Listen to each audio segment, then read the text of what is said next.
And I know that I did everything I could with the information I had. But it is terrifying to think that I could have very easily lost my child.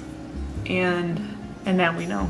And so a big part of the reason why, we created this YouTube channel and we're sharing our story on this YouTube channel is because we don't want the first thing that you Google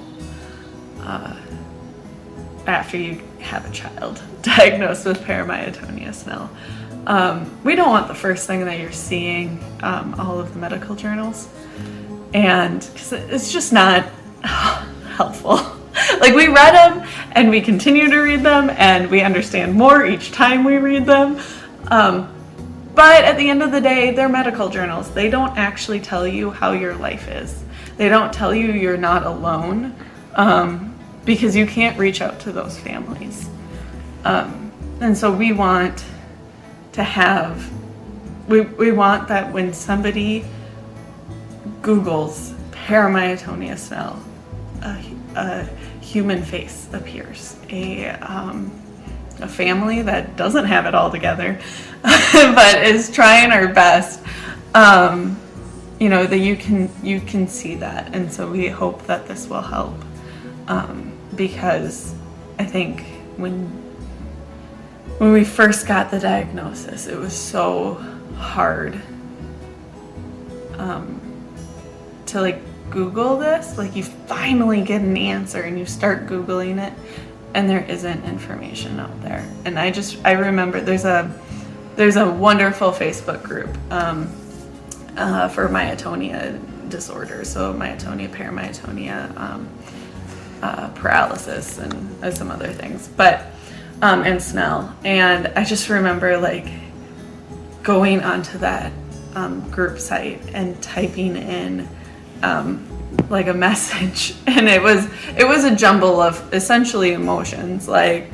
We just got this diagnosis, and my kid isn't breathing right, and they said that cold is a major trigger, and I just, I don't know how coherent that message really was, but I was just asking for somebody to be you're not alone.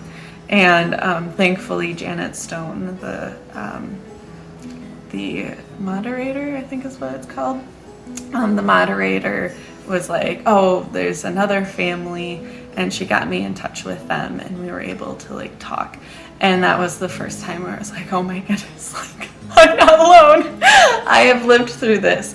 And it's also really hard to share our stories, because it's also it's not just my story, and it's not just my husband's story, but it's also our children's story. And so trying to figure out how much can we share to be helpful to other people and what should be kept private is a really hard line for us. And so at first we were super, super private about everything, but at the end of the day,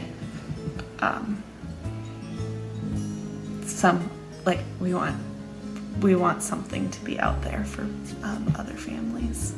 And also, it's a cause of SIDS, so we would doctors and other medical professionals to be able to understand the difference between neurological immaturities and laryngospasms caused by SNEL.